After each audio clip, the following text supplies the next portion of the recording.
Hi all. இப்போ நம்ம breakfast recipe தானங்க டெய்லி பார்த்துட்ருக்கோம்.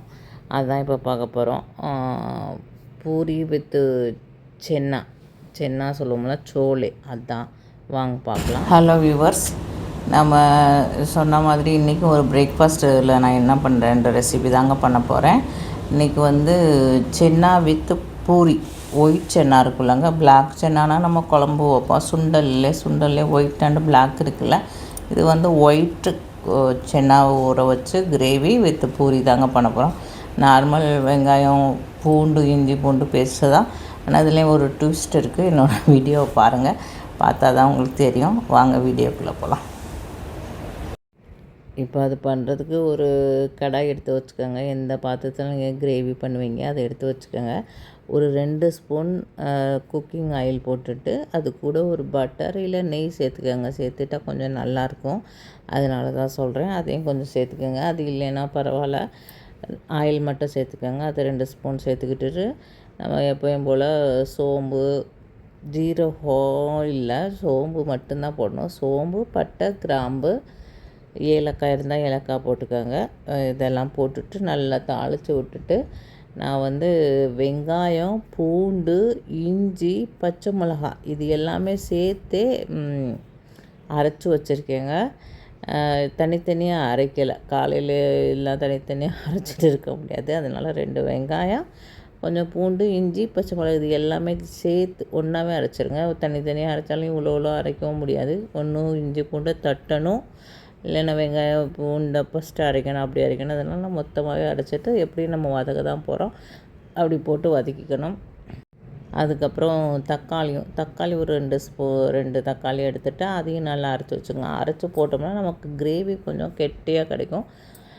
வதக்கி போட்டோம்னா கொஞ்சம் தண்ணியாக கிடைக்கும், பார்த்திங்களா? அதனால தான் கொஞ்சம் குறைன்னு அரைச்சி கூட போட்டுக்கோங்க. அரைச்சி போட்டுவிட்டு அதை நல்லா வதக்கிக்கோங்க. வதக்கணுன்னா கொஞ்சம் மஞ்சள்தூள், எப்படியும் ஒரு 1/4 ஸ்பூன் மஞ்சள்தூள், தனி மிளகாப்பொடி, மல்லிப்பொடி, சென்னா மசாலா இருந்தால் போட்டுக்கோங்க.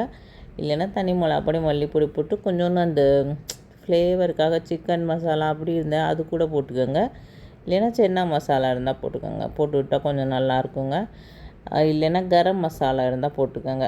இது கூட ஏதாவது ஒரு மசாலா சேர்த்துக்கோங்க. ஒன்று நான்வெஜ் ஸ்டைலில் பண்ணது நான்வெஜ் மசாலா சேர்த்துக்கோங்க, இல்லைன்னா சென்னா மசாலா சேர்த்துக்கோங்க.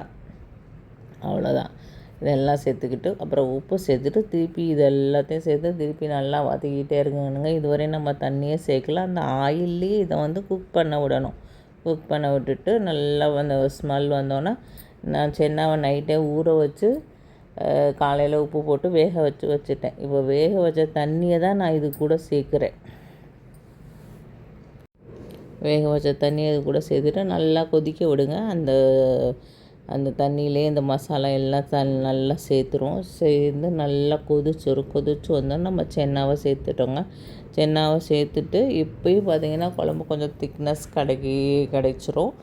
இதுக்கப்புறமும் நமக்கு நல்ல திக்னஸ் வேணும் அண்டு டேஸ்ட்டும் வேணும் அப்படி தான் டேஸ்ட்டும் வேணும் இல்லைங்க. அப்போ என்ன பண்ணணுன்னா இந்த சென்னா இருக்குல்ல, சென்னாவை கொஞ்சம் எடுத்துடணும். கொஞ்சம் எடுத்து மிக்ஸி ஜாரில் போட்டு திருப்பியும் ஒரு சுற்றி இது கூட சேர்த்துருங்க. அப்போ அந்த குழம்பு இன்னும் கொஞ்சம் திக்னஸாக இருக்கும், இன்னும் கொஞ்சம் கிரேவி நல்லா கெட்டியாக இருக்கும். நமக்கு பூரிக்கெல்லாம் தொட்டு சாப்பிட்றதுக்கு நல்லா திக்னஸாக இருக்கும். இந்த மாதிரி குறைன்னு அரைச்சிட்டு அதையும் சேர்த்துட்டு நல்லா கொதிக்க விடுங்க. ஒரு 5 நிமிஷம் கொதித்து ஒரு 10 நிமிஷம் கொதிச்சுட்டா போதுங்க. 5-10 நிமிஷம் கொதிச்சுட்டா போதும், நமக்கு கிரேவி ரெடி ஆயிரும். அவ்வளோதான், கிரேவி ரெடி ஆகிடுச்சு. லாஸ்ட்டில் கொத்தமல்லி போட்டுட்டு இறக்கிடலாங்க. இது சப்பாத்தி, இட்லி, தோசை, சாதம் எல்லாத்துக்குமே நல்லாயிருக்கும். நான் அன்றைக்கி பூரி தான் பண்ண போகிறேன். நீங்கள் ட்ரை பண்ணி பாருங்கள். தோசைக்கு கூட நல்லாயிருக்கும். ஈவன் சாதத்துக்கு கூட லன்ச்சில் கூட பண்ணிங்கனாலும் சோறு கூட சாப்பிட்லாங்க. பிளாக் சென்னா தான் நம்ம எப்போயும் பிளாக் கலர் சுண்டல் தான் குழம்பு வைப்போம்.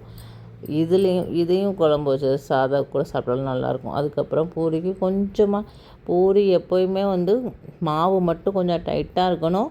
அப்புறம் அந்த ரவுண்டு தேய்க்கிறோம்ல, அதை கொஞ்சம் பெருசாக போடாமல் கொஞ்சம் சிறுசாக தேய்ச்சிக்கிட்டிங்கன்னா பூரி நல்லா உப்பெல்லாம் வந்துடுங்க.